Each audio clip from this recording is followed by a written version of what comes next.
comes in small packages.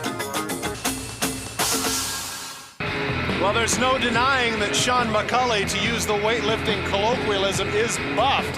He is somebody that has spent the time in the weight room and obviously at the table. He is very impressive in terms of his physique. You see there, Muay Thai along with Western boxing are his particular brands of expertise. 8 KOs. And I gotta ask you, Ray, what about the extra weight as a boxer? Most times fighters put on extra weight, it slows them down. But in this case, Sean was light. He needed extra caloric intake. I think it can only benefit him here. Well, that remains to be seen, but now we get a chance to look at his opponent, Erik Paulson.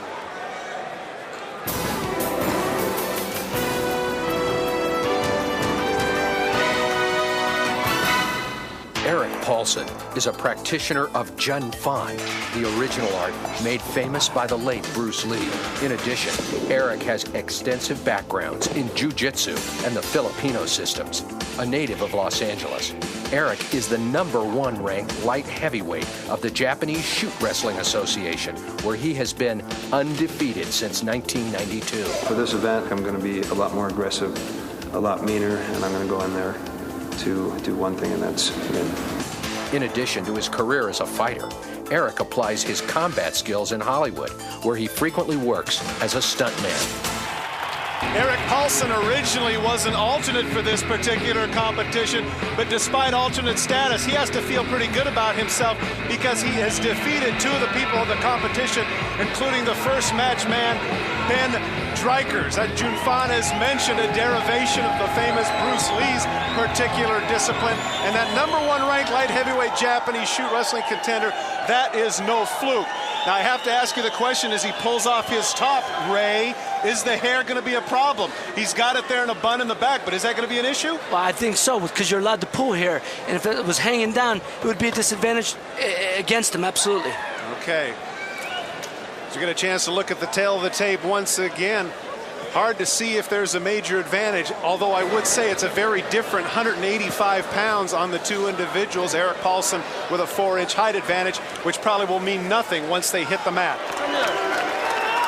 Come here, buddy. Okay, I have to remind you, 2 minutes on the ground, no submission. 22-minute match. Good luck. Back to the corner. Back to the corner. Tom, this has the possibility of being one of the best matches of the evening. They look very evenly matched. Very evenly, but I tell you something, Paulson's got a longer reach, Todd, and McCully's going to have to stay inside there to be effective, I think. Otherwise, I think we might see an advantage by the taller guy. Right off the bat, he goes with the kick, and you're a big fan of that, Bob. Yes, I am, and we're going to find out right away who the real puncher and kicker is. Right. Todd, as you can see, McCully has youth on his side. He has superior upper body strength. He was highly intense, and he's highly motivated for this. That could work in his favor here. Well, Ray, you've been around this enough to know. You see 2 bodies, and they both listed at 185 pounds, but it's a very different 185 pounds. That's for sure. That's for sure. I think inside, on the clinches, it will only benefit McCully because of his superior upper body strength. Well, so basically, if you're Paulson, do you want to stay outside? Well, Sean McCully with the black trunks without the red trunks just did the takedown. He's starting to punch on Erik Paulson. I don't think that Paulson had anticipated being as short that he was going to have the reach that he did. I think he thought he wasn't going to be able to punch him. But as a result of that, Tom, he's been able to get in some good shots. Absolutely, absolutely. Now he's on his back, and again, that reach is going to help him. We should point out here, too, Bob, that McCully's got a very strong kick. He's kind of renowned for his ability to kick. One of the other things, too, as you can see, is the headbutt has already started some blood over both eyes of Paulson. That could be a problem later on. And very quick. You're absolutely right. There he goes to the back of the hair. See? Sean McCully's got a hold of the hair. Got the hair. And there's the headbutt again. Paulson has to do something to get out of this clinch. There's 1:10 left on the mat, and clearly the mat has been a big advantage for McCully. Sean McCully using his hair again. You know, I know that there's something to be said for style, but I'm guessing here, Bob, that if you're going to participate in contests like this, you got to go with the crew cut or something else. This is just a big disadvantage. There's no question about it. It is a big disadvantage. And right now, it's working against Erik Paulson. One of the things that has to happen, at least to Paulson's advantage, you can see the clock there in the lower left corner, about 35 seconds and counting. Soon Cecil Peoples will have to step in and get them up, and that could be a respite, Ray, for Paulson. Absolutely. I'll tell you, Todd, one thing we have to watch for Paulson, he has three things on his side: experience, experience, experience.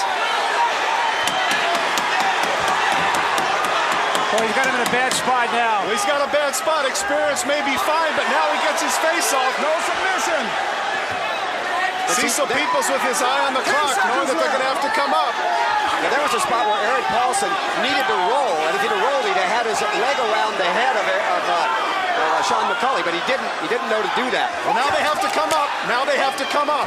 And as I say, I think that's a definite advantage for Paulson here, but those are the rules of the game. Okay, let's go. Erik Paulson with the red stripe on your screen right. There's a kick, Bob. Front kick by Sean McCully, and Erik Paulson comes right back with a front kick. Now, Bob, it appears to me that McCully might have spent himself a little bit on the ground. His punches seem to be lacking a little zip. No question that that's going to play into this. This is a real endurance contest. Again, this is where Paulson's experience may take over, or will the youth of McCully take over? Ray, one of the things that you're used to is that inevitably when a guy gets tagged, it shows how he can come back. Does he recover? Doesn't he recover?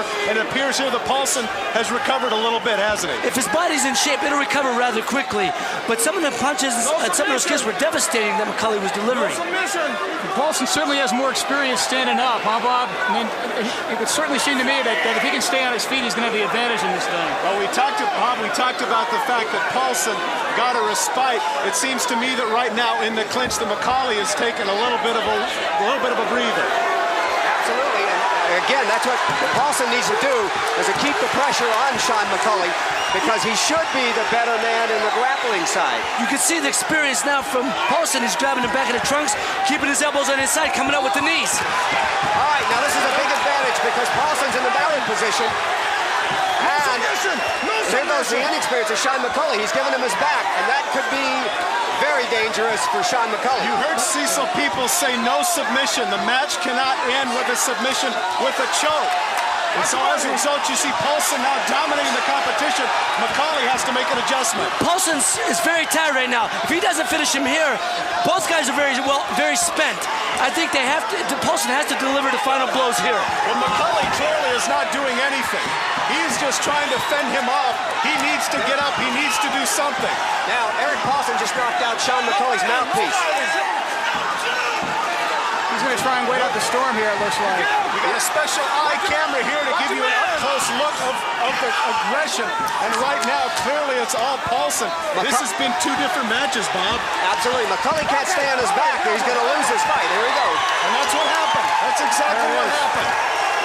Ray, you called it. You said that the veteran ring savvy of Paulson would be the reason he would be triumphant, and you were right. Early on, Bob, it appeared that it was all McCully. No question. McCully took it to him, but he seemed to, the condition again made the difference. That and his inexperience in giving the back to the ultimately superior fighter, Erik Paulson. And Ray, as you mentioned, the fact that his experience was going to pay off, I think that everybody at a certain point thought that this was a no-brainer for McCully, but Paulson comes back. Yes, you know, in any time, you know, any form of martial arts, whether it's the boxing or Asian martial arts, experience will always take over. Here's where Paulson really gained a big advantage in this takedown. He got into the mounted position, and Sean McCully didn't know what to do. He turned his back, and ultimately that was the biggest mistake and the end of the fight. And Tom, clearly the fatigue factor, it hit McCully, and Paulson's able to finish him off. Fatigue and experience, yeah, Todd. I mean, Paulson obviously had more experience on the ground and on his feet, and that really showed in the clutch there at the end of the fight. Well, let's go up to the ring announcer, John Higginson, for the decision.